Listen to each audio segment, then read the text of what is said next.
Hello and welcome to the program. In today's evolving business arena, more women are rising to executive levels and being recognized as capable leaders.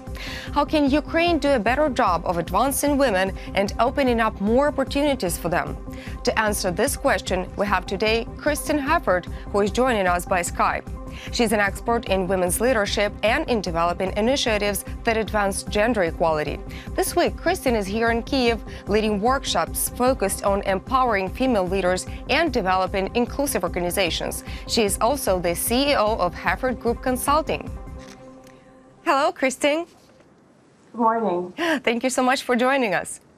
It's my pleasure. So you were here during the Euromaidan revolution in 2014, and now you're back in Kyiv again to hold a bunch of workshops on advocacy training for gender issues. Could you please comment how the situation with the gender equality issues have changed in Ukraine over this period of time? Well, thank you for having me on. It's been a great 24 hours already of meeting with a number of exceptional Ukrainian women. What we've seen, over the last 2 years here is not unlike what we've seen around the world. It's, there's really slow progress for women in terms of getting political leadership and advancing in the workplace.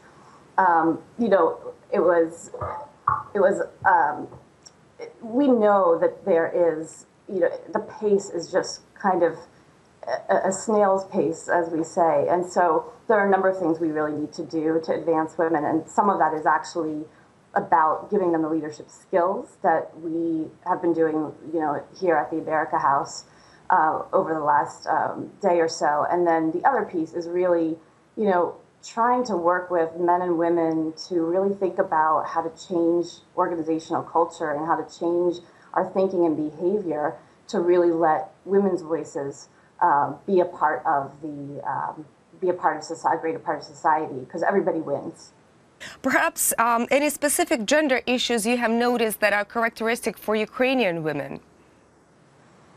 Well, I think here you have very, very tough women who have actually advanced quite high in the workplace. You have women, in very senior positions. Similar to a lot of other countries, though, you don't see women in many of the very top leadership positions. So you have kind of at the second tier below, and of course there are exceptions, but this is significant in Ukraine, and this is one of the things we're working on here over the last day or so, and what we'll continue to do workshops on today is how do you get past that next tier? How do you see yourself as a leader, and what do you need to do to actually forge past, the stereotypes and the difficult conversations and maybe the criticism that is really sometimes tough for women to handle. So what do Ukrainian women actually need to pass the stereotype? A little piece of advice, maybe? Well, I think that there are a lot of, as I said, really powerful and exceptionally talented women here. They don't always see themselves as leaders. And this is something, it's, again, Ukrainian women aren't alone, but they could really reflect a little more on what they have done and celebrate their achievements and be assertive about what they want and, strategic about deciding where they want to be and plotting goals to get there and finding mentors, that can help them, and women like you, perhaps, who have, achieved a certain level in their career and can say to them, this is what I did. This is, I had these tough times, but I was able to do this by doing X, Y, and Z, or finding sponsors within their organizations. And sponsors are people who, take an active role in supporting you and advocating for you within your organization. And they're the people that, they may mentor you on the side, but they also say, hey, I think Irina would be perfect for this position when they find out that, a position opens up, for example, or, I think Kristin should take this role. So, we really need to be deliberate about this. And I started an initiative with a colleague of mine about a year ago called Project Mind the Gap. And we did this because we wanted to show companies, especially, that, they're more impactful and organizations achieve more when you have a gender inclusive environment. What's the main? I'm sorry. What's the main aim of the project you started? This the gap. I'm sorry. It's Project Mind the Gap. Mind the Gap, right? It's about mining the talent in your organization and helping companies understand that if you do have more women's leadership, you actually make more money. And we see this. The research is there.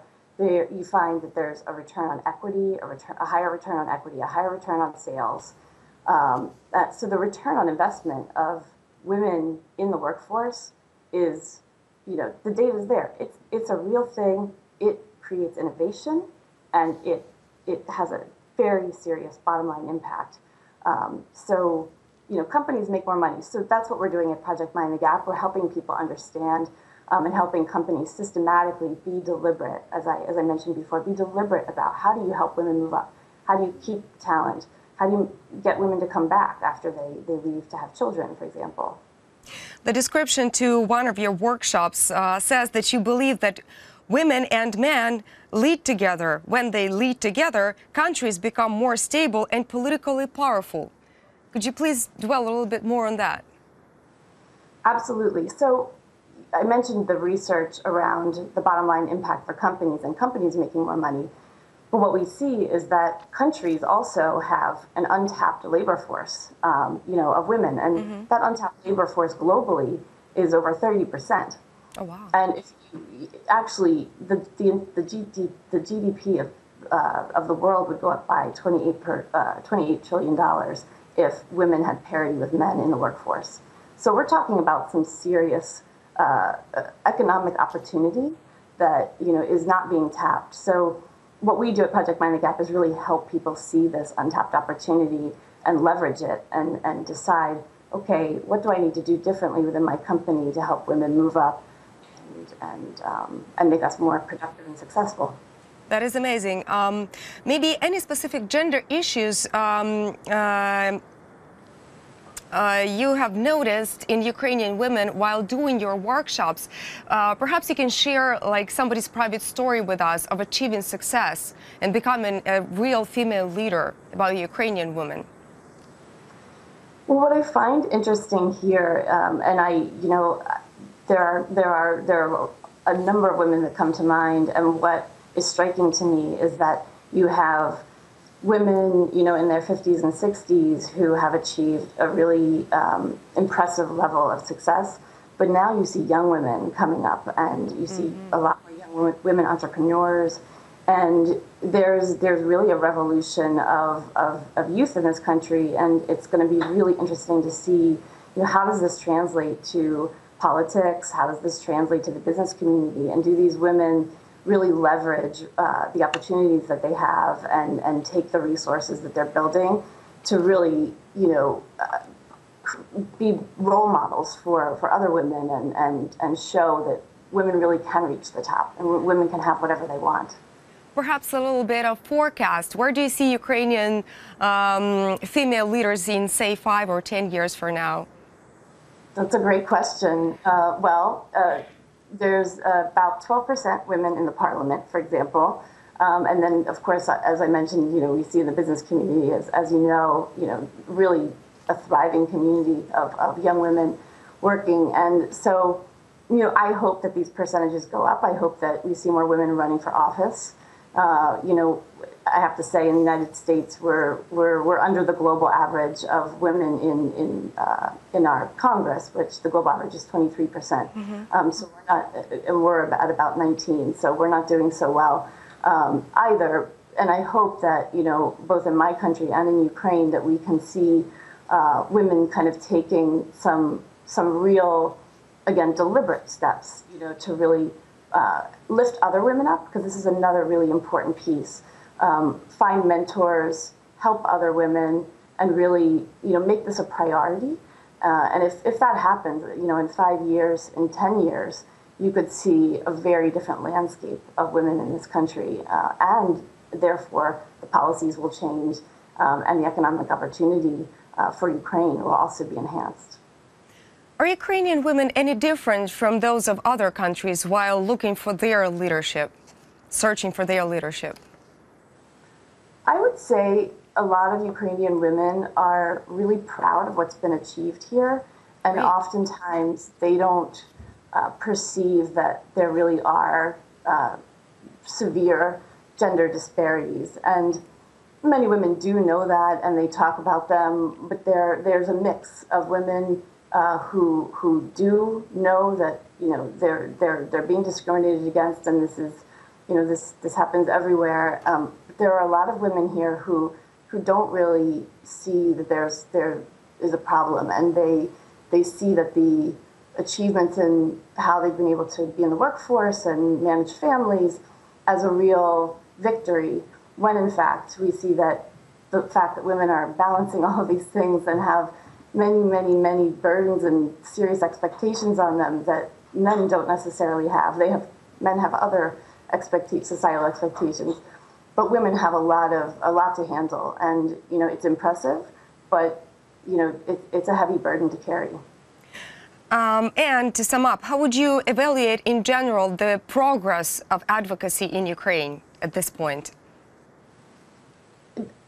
Just in the last coming back after 2 years, it's been very exciting to see a lot of different organizations grow, change, morph, merge. And I think the advocacy community has been really amplified. It's impressive to see the kinds of campaigns, the sophisticated nature of how the Ukrainian people organize themselves. And it's something we can all learn from, and we'll continue to do so. Well, Ms. Haffert, thank you so much for your empowering ideas, and I really recommend everybody visits your workshops. Thank you so much again, and goodbye. That was Kristin Haffert. She is the CEO of Haffert Group Consulting. Thank you so much for watching. Goodbye.